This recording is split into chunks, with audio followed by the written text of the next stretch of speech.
ये कहानी है एक गरीब लड़के की। बचपन में उसके माता पिता को बैंक से लोन न मिलने के कारण आत्महत्या करनी पड़ी और उसी दिन से रावण नाम का एक लड़का सिस्टम के खिलाफ जंग लड़ने की कसम खा लिया था। रावण कोई आम इंसान नहीं था, वो भारत का सबसे तेज और खतरनाक इथिकल हैकर बन चुका था। लेकिन इस बार उसने फैसला किया था कि वो सिस्टम को सिर्फ एक्सपोज नहीं करेगा बल्कि सिस्टम को हिलाकर रख देगा। उसका निशाना था बैंक, भारत का सबसे बड़े सिक्योर और बड़े बैंक जहां नेताओं और बिजनेसमैन और विदेशियों का अरबों खरबों पैसा जमा था। रावण ने 5 साल तक इस बैंक की हर छोटी बड़ी एक्टिविटी को मॉनिटर किया था। बैंक के अंदर काम करने वाले इंजीनियर अशोक मेहता पर उसकी नजर पड़ी। उसने एक फर्जी साइबर सिक्योरिटी सेमिनार का ईमेल भेजा और जैसे ही उसने मेल पर क्लिक किया उस रावण को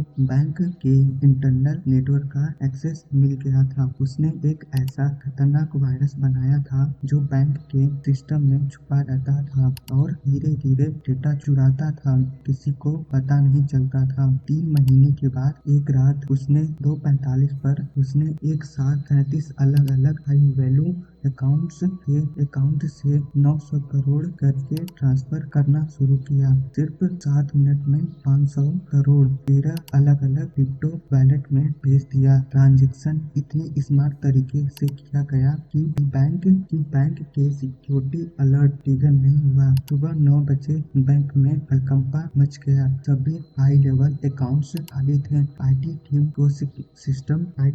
को सिस्टम में कोई लॉक नहीं मिला। सीसीटीवी फुटेज भी क्लीन था और वायरस भी खुद को डिलीट कर चुका था। एफबीआई और इंटरनल पोल तक अलर्ट हो गई, लेकिन रावण का कोई सुराग नहीं मिला। मगर असली ट्विस्ट तब आया जब पता चला कि वो 500 करोड़ उसने अपनी जिंदगी में ऐसा नहीं बल्कि डार्कनेट पर एक अंडरग्राउंड हैकर एकेडमी बना दिया, जहां गरीब बच्चों को हैकिंग सिखाई जाती थी, मेडिकल मदद दी जाती थी और उसने सिस्टम के खिलाफ लड़ने के लिए तैयार किया जाता था। उसने एक ही मैसेज था, अगर सिस्टम इंसाफ नहीं देता तो सिस्टम को हैक कर लो। आज ही उसका नाम साइबर वर्ल्ड में एक लीजर की तरह लिया जाता है, रावण द डिजिटल रेबल, जिसने 500 करोड़ की हैकिंग से सिर्फ पैसा नहीं चुराया बल्कि सिस्टम का असली चेहरा दुनिया को दिखाया। और शायद ये कहानी पढ़ते वक्त कहीं